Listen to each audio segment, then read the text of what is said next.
Do you ever find yourself being so hard on yourself, pushing your mind and your body beyond the limits of what you know is the right place for you? And maybe your body starts to break down and you start to get sick because you're just pushing too hard. If you've ever had that experience, then today's episode is for you. This is All the Damn Things, the podcast committed to helping women achieve your dreams, even after going through deeply challenging experiences.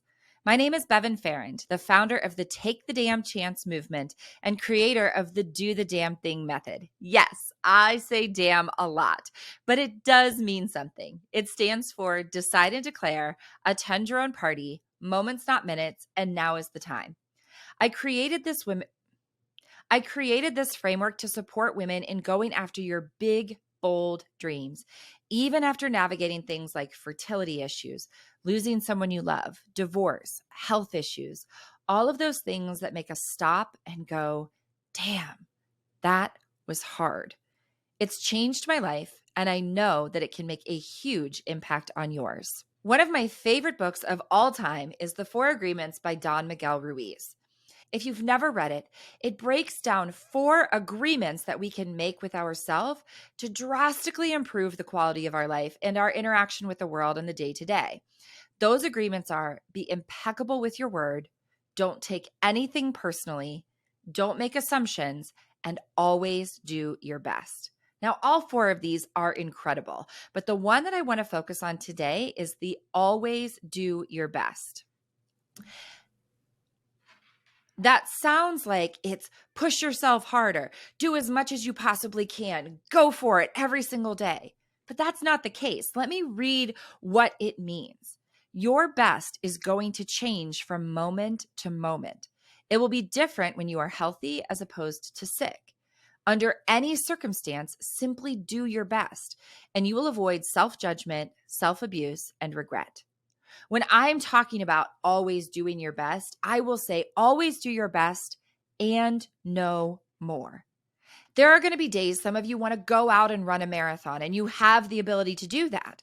But then there are other days where you're not feeling great, and you need to curl up in bed under the covers and give your body rest.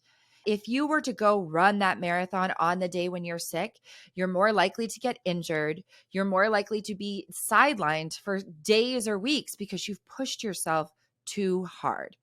There are days where I'm doing a lot for my business. I'm speaking at events, I'm recording podcasts, I'm working on my book.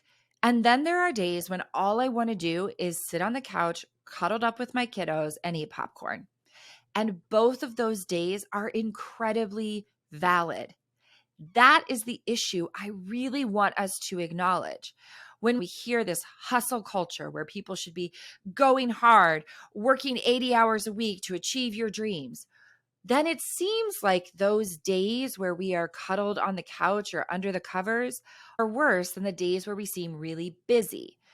But the truth is, they're not better or worse because we're doing the best we can. We are honoring our body, our mental capacity, our energy. We're honoring all of these things.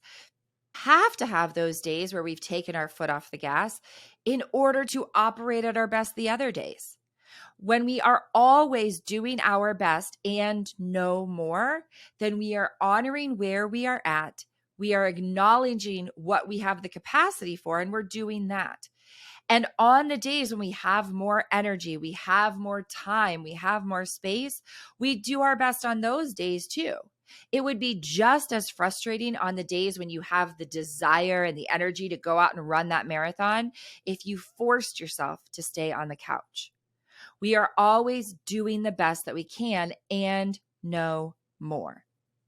Now, if you're anything like me, after you've gone through something deeply challenging, you may also have had some conversations with people around taking life by the horns, filling every single minute, never saying no to things. If you've never listened to the podcast before, my husband passed away unexpectedly just 6 days after my 40th birthday. And I had several conversations with people where they said, you must really dive into every single moment and take every opportunity as it comes your way. And that felt really aggressive to me and couldn't be further from the truth. I don't think I need to do all of the things just because I lost my husband. In fact, sometimes it makes me slow down more. It makes me enjoy and appreciate a lazy day at home with my kiddos where we have a jam a day and build a fort and just eat popcorn and watch movies. I don't feel like I have to force things into my life at all times because I know that the unexpected could happen at any moment. What I find more accurate is that I get really clear on what it is that I want in life. And I'm more willing to say no to the things that don't fit because I do know that this is our one big, bold, wonderful life. And we get to decide how we want to live it. We get to decide our dreams and that they are personal and we are going after it. So rather than trying to cram a bunch of activities into our life, instead, I would encourage you to slow down, get really clear on your yes, what it is that you want to bring to life, what is inspiring to you, and go after that, doing your best, and be willing to say no to the things that aren't in support of that so that you have the time and the space to give your best to your big, bold, wonderful life. And if you are feeling stuck, and if you are feeling like, I don't know how to get started, that's when you pair it with micro actions. So a micro action is the smallest possible action that you will actually take. And sometimes our best is just one teeny tiny micro action. After losing Mark, sometimes my best was just pushing the covers back. It wasn't even getting out of bed. It was just starting with, let me push the covers back. Let me swing my feet over to the edge of the bed. Let me stand up. And that allowed me to build the momentum to actually get out of bed and maybe take a shower, maybe get right back into bed. That was the best that I had at that time. So to pair always doing your best with your yes, so that you know that you're moving in the right direction, and micro actions so that you can get started and build the momentum, you are going to find yourself getting so much further toward the life that you want to be leading and enjoying it so much more along the way. So if you find yourself being hard on yourself, pushing yourself too hard, I want you to remember this. Always do your best and no more. Sometimes that's going to look like getting a lot done around your house and being super productive on a project. And sometimes that's going to look like a nice leisurely day with some girlfriends having brunch, or a day where you take 2 naps. And all of those things are wonderful. As long as you know you are always doing your best, honoring your energy, honoring where you are, always doing your best and no more. Thanks for tuning in today, and I'll see you here next week.